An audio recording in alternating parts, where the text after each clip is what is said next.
কথাটা বলার সাথে সাথেই আমার আম্মুটা ঠ্যাঙ্গা লইয়া বিদ্যুৎ গতিতে আমার দিকে এগিয়ে আসতে লাগলো। আমিও একেবারে উসাইন বোল্টের গতিতে দিলাম খেইচ্ছা চাদর, একেবারে চান্দে থুক্কু সাদে সাদে বৈশা গলা ফাটাইয়া বেসুরা গলায় গান গাইতেছি। এইবার বুঝো ঠেলা, আমারে দৌড়ানি দাও। কিছুক্ষণের মধ্যেই বাড়ির সকল সদস্য ছাদে আইসা হাজির। খালা আমার মাথায় হাত বুলাতে বুলাতে বলল, বাবা, গানটা একটু বন্ধ করো। কি বলছেন এসব? দেখছেন না আমি প্র্যাকটিস করছি। আব্বু, আল্লাহর দোহাই লাগে তুই এসব বন্ধ কর।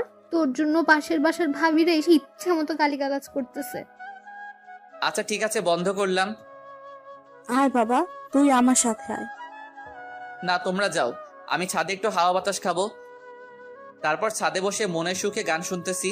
কিছুক্ষণ পর রিয়া আপু আর তিথি আসলো। এই পুচকু, এদিকে আয়। ওই কারে পুচকো বলল? বিয়ে করলে যে কোনো দিন পুচকোর বাবা হয়ে যাব। আচ্ছা ভাই, বাদ দে এসব। আমার একটা কাজ করে দিতে পারবি? না না, আমি কারো কাজ টাজ করে দিতে পারবো না। এই শোন না, 5,000 পাবি। আচ্ছা, কাজটা কি সেটা বলো। আমাকে যে করেই হোক আজকের মধ্যেই বিলাই চিমটি জোগাড় করে দিবি। আজব, আমি এখানে বিলাই চিমটি কই পাবো? বাজারেই পাবি। প্লিজ, এই কথা যেন আর কেউ জানতে না পারে। ওকে।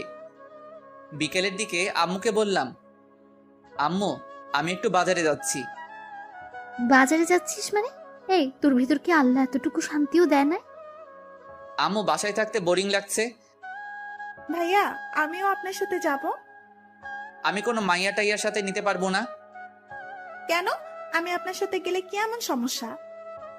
সমস্যা আছে, আমি কোনো ঝামেলা টামেলা সাথে করে নিয়ে যেতে চাই না। আচ্ছা, ও গেলে সমস্যাটা কি তোর? ওকে সাথে নিয়ে যা। উফ, শেষমেশ তিথিকে সাথে নিয়ে বাজারের দিকে রওনা হলাম।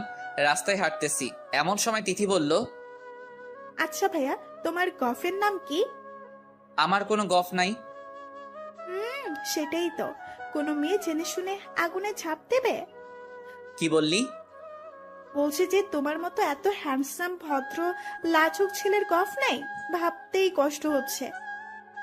দেখছেন নি কারবার, এই মাইয়া আমারে পাম মারে, কেমনটা লাগে? আমি সাকিব খানের স্টাইল লইয়া ওরে জিজ্ঞেস করলাম।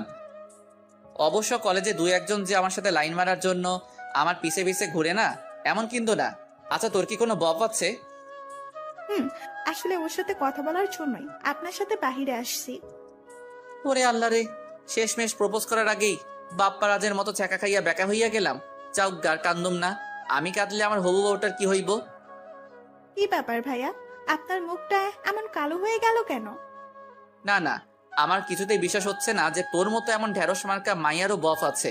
আচ্ছা তুই কথা বল, আমি বাজারের ভিতর থেকে আসতেছি। আমি একা একা থাকবো নাকি? তো আমি তোকে পাহারা দিব নাকি, যত সব আজাইরা? প্লিজ ভাইয়া, প্লিজ।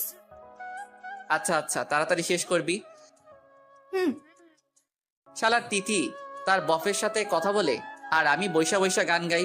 ফাইটটা যায় ও বুকটা ফাইটটা যায়, বন্ধু যখন বফ লইয়া আমার লগে বইয়া বইয়া মনের সুখে প্রেম চালায়। ফাইটটা যায় ও বুকটা ফাইটটা যায়। ভাইয়া চলো। তারপর বাজার থেকে বিলাই চিমটি নিয়ে বাসার দিকে রওনা হলাম। আচ্ছা ভাইয়া, তুমি কি কাউকে লাইক করো? আই মিন লাভ? আরে ধ্যাত, এসব আমাকে দিয়ে হবে না। কেন না? আমি মানছি তুমি একটু ফাজিল, কিন্তু এমন তো কেউ আছে যে তোমার এই ফাসলামোগুলোকেই ভালোবাসে। আরে ধ্যাত, এমন মাইয়া এই পৃথিবীতে কেন, মঙ্গল গ্রহেও খুঁজা পাবো না। আরে বাবা বাবা, ওয়েট করো। তারপর বাসায় ফিরে রিয়া আপুর কাছে গেলাম। এই এনেছিস? কিন্তু আপু, এই বিলাই চিমটি কিসের জন্য? সময় হোক সব বুঝতে পারবি। তারপর রাতের খাবার খেয়ে রুমে এসে শুয়ে আছি। এমন সময় তিথি এসে, কি করছেন? কেন দেখতে পাচ্ছিস না? সবসময় এত রেগে থাকো কেন? একটু ভালোভাবেও তো কথা বলতে পারেন।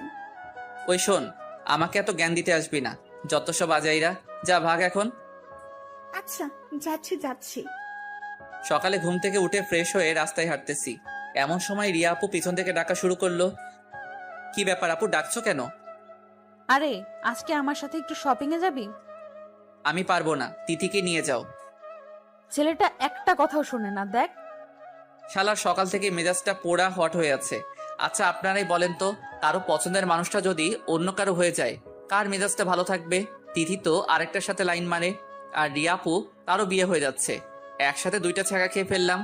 অবশ্য তিথির জন্য আমার এতটুকু খারাপ লাগছে না, কিন্তু রিয়া আপুর জন্য কেন জানি বুকের বাম পাশটা হাহাকার করছে।